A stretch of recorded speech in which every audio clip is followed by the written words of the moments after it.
नमस्कार जय जगन्नाथ दर्शक बंधु एसपी एस्ट्रोलॉजी ओडिशा चैनल प्रसारित मासिक राशिफल कार्यक्रम को आपण मानक स्वागत। दर्शक बंधु आज आम आलोचना करवा डिसेम्बर 2025 रे केमिति रहिबो राशि चक्र चतुर्थ राशि कर्कट राशि व्यक्ति विशेष मानक शुभाशुभ राशिफल विषय विस्तृत भाव आलोचना करवा प्रतिकार सहित किंतु ता पूर्व आपण मानक एक अनुरोध जदि आपण माने हम चैनल को प्रथम थर कर आसी तो वीडियोटी को लाइक करंतु शेयर करंतु एवं आपनकर सुचिंतित मतामत देवा सहित सब्सक्राइब करने को जमाई भूलंतुनि। दर्शक बंधु चलंतु आरंभ करवा आज आलोचना जे डिसेम्बर मासरे कर्कट राशि शुभाशुभ भाग्यफल। दर्शक बंधु कर्कट राशि जार अधिपति ग्रह होचंदी चंद्र शुभवार रविवार सोमवार घातवार बुधवार शुभ संख्या 2 7 8 9 शुभ रंग धला नाली। दर्शक बंधु यही डिसेम्बर मासरे आपणक राशि जो गुरुत्वपूर्ण ग्रह माने रहिचंती तांकर प्रभाव कौन रहिबो बा गोचरीय स्थिति उपरे सामान्य नजर पकई नबा। बृहस्पति द्वादश स्थान रे, शनि नवम स्थान रे, राहु अष्टम स्थान रे और केतु द्वितीय स्थान अधिष्ठान करुछंती। तो ये गोचरीय ग्रह स्थिति को नजर रखी आम यही आलोचना करि परिबा जे एही मास कर्कट राशि लोकों आरंभ में बहुत भल रहिबो।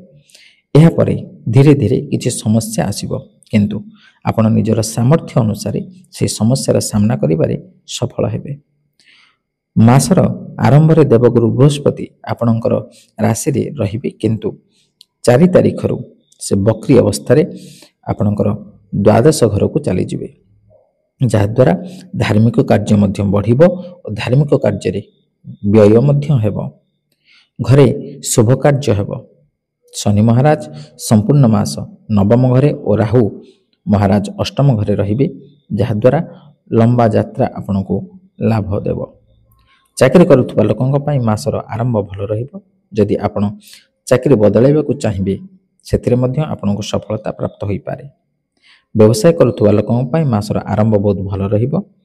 एही मासरे यात्रा करिबा द्वारा व्यवसाय रे वृद्धि हेबो। आर्थिक क्षेत्र रे एही मास आपनक पई पूर्वार्धरे बहुत भल रहिबो और रोजगार रे लगातार वृद्धि घटिबो। उत्तरार्धरे खर्च सामान्य बढ़ी पारे तथापि सही खर्च सत्वे भल परिणाम मिलिबो और आपण निजर शिक्षा रे बहुत भल प्रदर्शन करिबारे सक्षम हेबे। विदेश जिबार इच्छा विशेष भाव रे एही मासरे पूर्ण हेबार जोग रहिछि। स्वास्थ्यर ध्यान रखंतु विशेष करी पेट सहित जड़ित समस्या आपनको हैरान करि पारे। दर्शक बंधु आरंभ जो आम गुरुत्वपूर्ण ग्रह मान विषय आलोचना करते से गुरुत्वपूर्ण ग्रह मान व्यक्तिगत फल हिसाब से जब आम आलोचना करवा तेज प्रथम बृहस्पति कथा आलोचना करवा। बृहस्पति होउछन्ति धन धान्यर कारक, विद्या बुद्धिर कारक, जस कीर्तिर कारक, आध्यात्मिकतावादीर कारक, समस्त प्रकार सत्कर्मर कारक होउछन्ति देवगुरु बृहस्पति। ए बृहस्पति गोचरीय स्थिति अनुसार द्वितीय, पंचम, सप्तम, नवम एवं एकादश स्थान रे शुभफल प्रदान करती। आपन राशि द्वादश तेणु द्वादश घर आम सामान्य भाव में साधारण भाव में आम व्ययर विचार करि तेणु यही बृहस्पति आपण को यही मासर पूर्वार्धरे आपण को भल परिणाम दे पारे। कारण बक्री अवस्था रे बा मिथुन राशि रे रहिबे किंतु 4 तारिख पर जेतेबेले करिवे गमन करिवे बृहस्पति सेतेबेले आपणकर द्वादश घरे रहिबे। तेणु ए द्वादश बृहस्पति आपण को अधिक व्यय करई पारंती एवं मानसिक सामान्य अशांति करई पारंती बा अस्थिरता आसी पारे एवं आपणकर आध्यात्मिक क्षेत्र सामान्य रूप में मन निवृत्त होई पारे। विद्यार्थी माने पाठ पढ़ा क्षेत्र रे टिके असंतुष्ट भाव प्रकाश करि पारंती। जो माने विभिन्न प्रकार इंटरव्यू बा प्रतियोगितामूलक परीक्षा देउछन्ति सेत्र मध्ये आशानुरूप फल प्राप्त करि न पारंती। एवं द्वितीय जदि आम शनि कथा आलोचना करवा तेज शनि होउछन्ति सत्यर देवता, न्यायर देवता, कर्मकारक ग्रह। शनि आपण राशि ए मासरे नवम घरे रहिबे।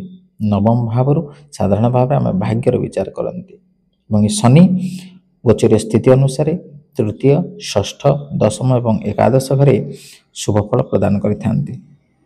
ତେଣୁ ଆପଣଙ୍କ ରାଶି ପାଇଁ ନବମ ଶନି, ତାମାନେ ଆମେ ବିଶେଷ ଭାବରେ ଯଦି କର୍ମକାରକ ଗ୍ରହ ହିସାବରେ ଆମେ ଆଲୋଚନା କରିବା, ତେବେ କର୍ମକ୍ଷେତ୍ରରେ ଆପଣଙ୍କୁ ସାମାନ୍ୟ ସମସ୍ୟା ଉପୁଜିପାରେ।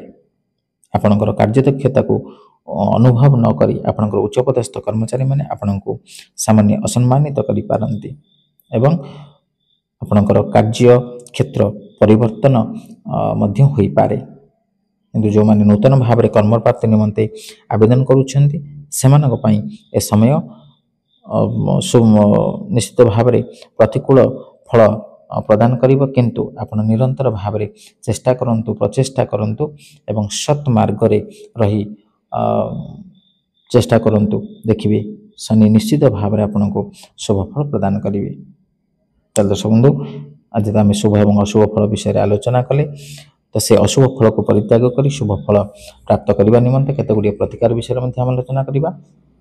ପ୍ରତିକାର ଗୁଡ଼ିକ ହେଉଛି ଆପଣ ବୃହସ୍ପତିଙ୍କର ଶୁଭ ଦୃଷ୍ଟି ପ୍ରାପ୍ତ କରିବା ପାଇଁ, ଶୁଭ ଫଳ ପ୍ରାପ୍ତ କରିବା ପାଇଁ ଆପଣ ନାରାୟଣଙ୍କ ଉପରେ ତୁଳସୀ ଅର୍ପଣ କରନ୍ତୁ ବା ନାରାୟଣଙ୍କ ଦର୍ଶନ କରନ୍ତୁ ବା ବିଷ୍ଣୁ ସହସ୍ର ନାମ ପାଠ କରନ୍ତୁ ବା ଶ୍ରବଣ କରନ୍ତୁ, କିମ୍ବା ଆପଣ ବଳଦେବଙ୍କର ଦର୍ଶନ ମଧ୍ୟ କରିପାରିବେ।